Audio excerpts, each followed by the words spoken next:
तो दोस्तों access small cap fund के ऊपर काफी सारे लोगों के सवाल इस वक्त आ रहे हैं। क्या एक्सेस स्मॉल कैप फंड से निकल जाना चाहिए, बने रहना चाहिए? क्या इस फंड में अभी कंटिन्यूटी आपको जो बनी हुई है उसको बनाए रखना चाहिए, और नए इन्वेस्टर्स को क्या इस फंड में एडिशन करना चाहिए? इन सारी चीजों पे हम बात करेंगे।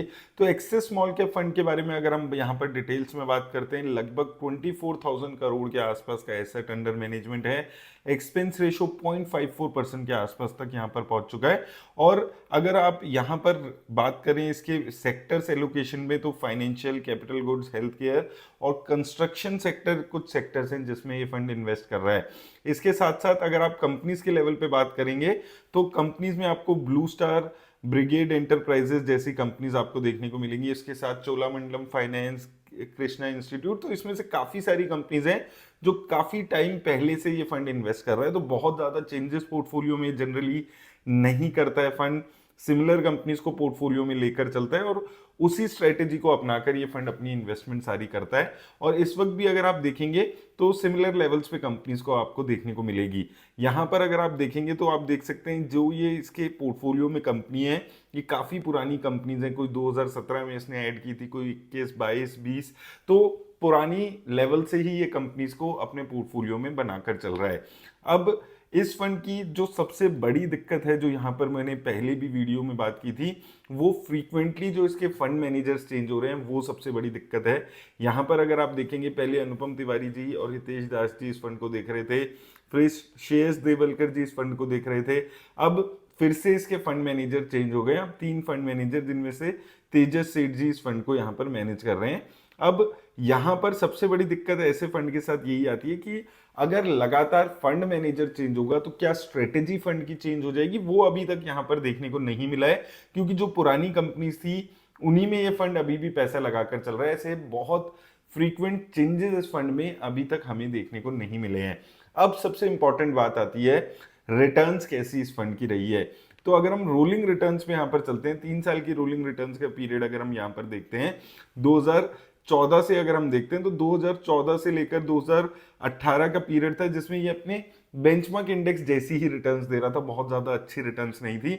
देन 2016 से लेकर यहां पर आप देखेंगे 2022 के पीरियड तक एक कंसिस्टेंटली 3 साल के अगर हम यहां पर इसका रोलिंग रिटर्न्स देख रहे हैं तो ये अपने बेंचमार्क इंडेक्स को काफी कन्वीनियंटली बीट करते हुए आ रहा था। एक टाइम पे डिफरेंस जो था वो 15-16% तक का यहाँ पर देखने को मिला था। इसके बाद 2022 के बाद से इसका जो परफॉर्मेंस है वो नीचे चला गया, और अब अगर आप देखेंगे लगभग अपने बेंचमार्क इंडेक्स जैसी ही रिटर्न्स दे रहा है, थोड़ी 1-2% कम ही रिटर्न्स आप मान सकते हैं, तो लगभग अपने बेंचमार्क इंडेक्स जैसी रिटर्न्स ही दे रहा है। तो यहां पर अगर आप देखेंगे, लगभग अगर आप एवरेज रिटर्न्स देखते हैं तो बेंचमार्क इंडेक्स के आसपास की ही रिटर्न्स यहां पर देखने को मिलती है। अब इंपॉर्टेंट बात आती है कि ये फंड बेंचमार्क जैसी ही रिटर्न्स दे रहा है, बहुत ज्यादा अच्छी रिटर्न्स नहीं दे रहा है 3 साल से, तो क्या आपको इस फंड में बने रहना चाहिए या निकल जाना चाहिए? उसके लिए मैं एक रीसेंट नंबर आपको यहां पर दिखाने की कोशिश करूंगा। तो यहां पर अगर आप इस फंड की नंबर्स देखेंगे, एक महीने की अगर हम बात करते हैं, एक महीने में इस फंड ने 1.5% की गिरावट देखने को मिली है। कैटेगरी एवरेज में 2.69% के आसपास की गिरावट है, और परफॉर्मेंस में आप देखेंगे तो 5वें नंबर पे आ रहा है ये अपने सारे कैटेगरी के हिसाब से। ऐसे ही 3 महीने में अगर आप देखेंगे तो इसने 2.6% के आसपास के रिटर्न दिए, कैटेगरी एवरेज ने 1.42% की रिटर्न दी है, और परफॉर्मेंस वाइज ये 9th नंबर पे यहाँ पर स्टैंड कर रहा है। अब यहाँ पर ये 1 और 3 महीने के रिटर्न्स में बताकर मैं आपको एक चीज इस फंड के बारे में समझाना चाहता हूं, जो मैं बार बार समझाने की कोशिश की है।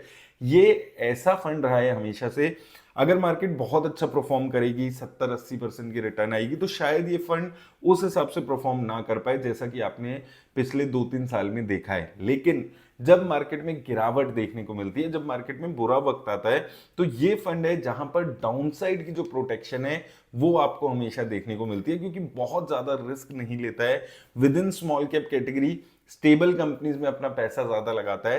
तो इसलिए अगर मार्केट में थोड़ी सी गिरावट देखने को मिलती है या स्टेबिलिटी यहां पर नहीं देखने को मिलती है, तो एक्सेस स्मॉल कैप जैसे फंड ही हैं जो आपके कैपिटल को बचाते हैं, यानी कि जब इंडेक्स बहुत ज्यादा गिरता है तो ये इंडेक्स से कम गिरने की कोशिश में रहते हैं। और जब मार्केट में स्टेबिलिटी होती है, जब आपको मार्केट में ऐसे फंड चाहिए होते हैं जो आपकी कैपिटल को प्रोटेक्ट कर सके, स्पेसिफिकली स्मॉल कैप कैटेगरी में, तो ये फंड एक्सेस स्मॉल कैप जैसे फंड्स ही उस टाइम पे आपकी कैपिटल को प्रोटेक्ट कर पाते हैं सही मायने में, जो हम अभी 3 महीने और 1 महीने की रिटर्न से देख सकते हैं। मैं ये नहीं बोल रहा हूं कि आप 1 महीने और 3 महीने की रिटर्न देखकर किसी भी फंड में इन्वेस्ट करना है, लेकिन ये सिर्फ मैं 3 महीने की रिटर्न्स इसलिए बता रहा हूं क्योंकि 3 महीने से स्मॉल कैप कंपनीज जो हैं, जो स्मॉल कैप इंडेक्सेस हैं, वो परफॉर्म नहीं कर रहे हैं। 1 महीने से परफॉर्मेंस नहीं आ रहा है, डाउनफॉल आ रहा है, और ऐसे में इस फंड का जो रोल है वो बहुत ज्यादा इंपॉर्टेंट आपके पोर्टफोलियो में हो जाता है। तो अगर आप कम रिस्क लेने वाले फंड में, ऐसे फंड में जो मार्केट के फॉल से आपके पोर्टफोलियो को बचाए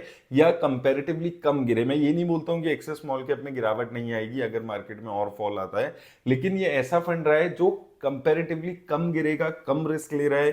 तो इसलिए आपको अगर कम रिस्क लेने वाले स्मॉल कैप फंड में इन्वेस्ट करना है तो ऐसा फंड स्पेसिफिकली ऐसी मार्केट कंडीशन के लिए काफी सुटेबल रहता है। तो अपना चॉइस जो भी है आपको फंड का चूज करने के लिए, ये फैक्टर्स को भी कंसीडर करना है। इसलिए मैं पिछले कई सालों से स्मॉल कैप में, एक्सेस स्मॉल कैप फंड में इन्वेस्ट करके चल रहा हूं, और मैं बार बार आपको यही बोलता हूं कि इस फंड में आपको क्यों इन्वेस्ट करना है। उसका जो रीजन है वो पिछले 3 महीने की रिटर्न्स से आपको थोड़ा आइडिया मिलेगा कि जब मार्केट में गिरावट आएगी, जब स्मॉल कैप में बहुत ज्यादा गिरावट आएगी, तो ऐसे फंड ही है जो आपके पोर्टफोलियो को कंपैरेटिवली कम गिरने हैं ऐसे फंड्स। तो उम्मीद करता हूं आपको हेल्प मिलेगी इस वीडियो से, लेकिन याद रखिए किसी भी तरह की इन्वेस्टमेंट की राय नहीं है।